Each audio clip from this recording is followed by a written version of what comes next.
Chapitre 17. La détermination du résultat fiscal. Premier point, les retraitements fiscaux sur les produits. Alors d'abord parlons des revenus fonciers, des revenus de titres et des revenus non commerciaux. Tout ça, c'est normalement imposable à l'impôt sur les sociétés. Par exemple, imaginons que tu loues un local commercial et que tu perçois des loyers, eh bien ces revenus sont soumis à l'IS. Ensuite, il y a les dividendes. Les dividendes, c'est l'argent que tu touches en tant qu'associé quand la société elle fait des bénéfices. Mais alors attention, c'est imposable deux fois, parce que c'est imposable une première fois pour la société qui réalise le bénéfice et qui après distribue le dividende, et c'est une deuxième fois imposable pour toi, que tu sois une personne physique ou une personne morale, donc une société, quand tu reçois le dividende. C'est pour ça que, pour éviter que ça fasse trop mal, surtout quand tu es une société, il existe un régime spécial pour les sociétés mères et les filiales.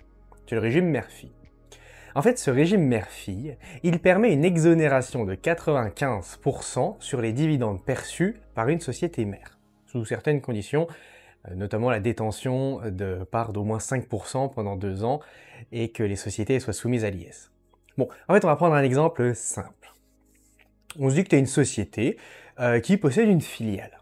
La filiale, elle te verse des dividendes.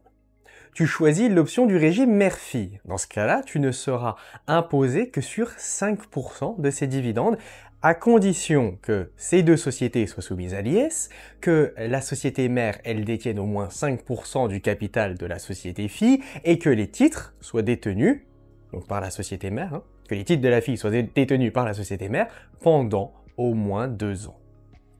Pour parler chiffres, disons que la fille, elle distribue 1000 € de dividendes à la société mère et que l'IS, l'impôt sur les sociétés, soit de 25%. Dans un cas classique, la mère, elle va payer 1000 € fois 25%, donc 250 € d'IS. Dans le cas du régime mère-fille, la mère ne paye que 1000 € fois 5%, fois 25%, donc ça fait 12,5 € d'IS. Donc quand même, ça fait la diff. Les produits de placement à revenus fixes sont aussi imposables. C'est simple, c'est imposé au titre de l'exercice où les produits ont été courus. Pour dire ça simplement, si tu as un compte à terme, c'est un compte bancaire qui bloque ton argent pour une certaine date, et que ce compte à terme te génère des intérêts, eh bien ces intérêts sont imposables l'année où ils sont calculés. Point suivant, la déductibilité des charges. Passons maintenant aux charges, c'est-à-dire les dépenses que tu peux déduire de ton bénéfice imposable. D'abord, il y a les frais généraux. Pour qu'ils soient déductibles, il faut qu'ils soient justifiables, qu'ils figurent dans tes documents comptables et qu'ils soient engagés dans l'intérêt de ton entreprise et qu'ils ne soient pas exclus par la loi. Par exemple, si tu achètes des fournitures de bureau, c'est une charge déductible parce que c'est nécessaire à ton activité. Ensuite, il y a les impôts et taxes. Il faut savoir que certains impôts ne sont pas déductibles de l'IS. Par exemple, la taxe sur les véhicules de société, l'impôt sur les sociétés lui-même, parce que ce serait compliqué sinon, et puis les contributions additionnelles à l'IS. Donc tout ça, tu peux pas les déduire de l'IS, de l'impôt sur les sociétés. Pour les pénalités et les amendes, c'est pareil. Si tu as une amende parce que tu as payé tes impôts en retard, tu pourras pas la déduire non plus. Maintenant, parlons des charges de personnel. Si tu payes des salaires ou des charges sociales, c'est déductible à condition que ça corresponde à un travail réel et que le montant ne soit pas exagéré. Par exemple, si tu as un salarié et que tu lui verses un salaire normal, tu pourras le déduire de ton bénéfice imposable. Hop hop hop! Si cette vidéo te plaît, sache qu'elle est issue de ma formation sur le DCG-DSCG. Sur cette formation, tu y retrouves toutes les vidéos de tous les cours, mais aussi tous les cours en audio et en PDF. Et puis évidemment, tout est mis à jour régulièrement. Et puis c'est même pas tout. Tu vas y retrouver des vidéos bonus pour t'aider à préparer efficacement ton épreuve, des fiches de révision, des flashcards et un accès direct pour me contacter si tu as besoin d'aide.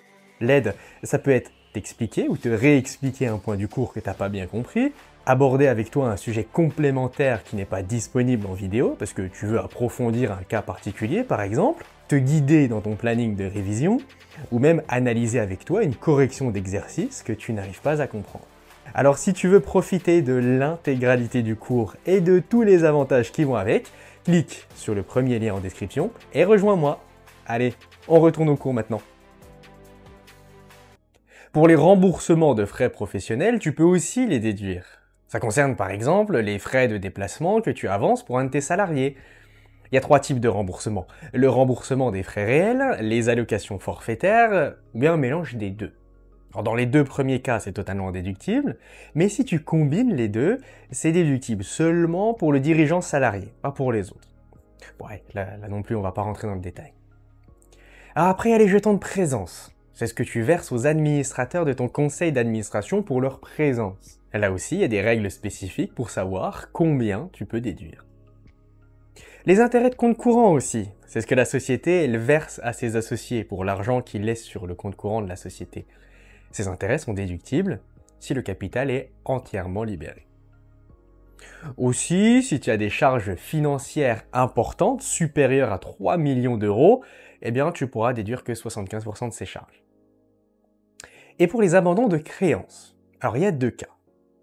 Si c'est un abandon de créances à caractère commercial, c'est déductible. C'est-à-dire que si tu décides de ne pas exiger le remboursement d'une dette d'un client pour garder de bonnes relations commerciales avec lui, tu peux déduire cette charge.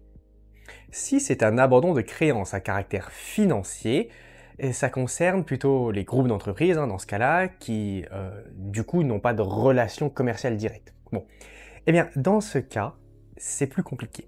L'abandon de créances n'est déductible que dans certaines conditions, notamment quand l'entreprise bénéficiaire elle est en difficulté financière.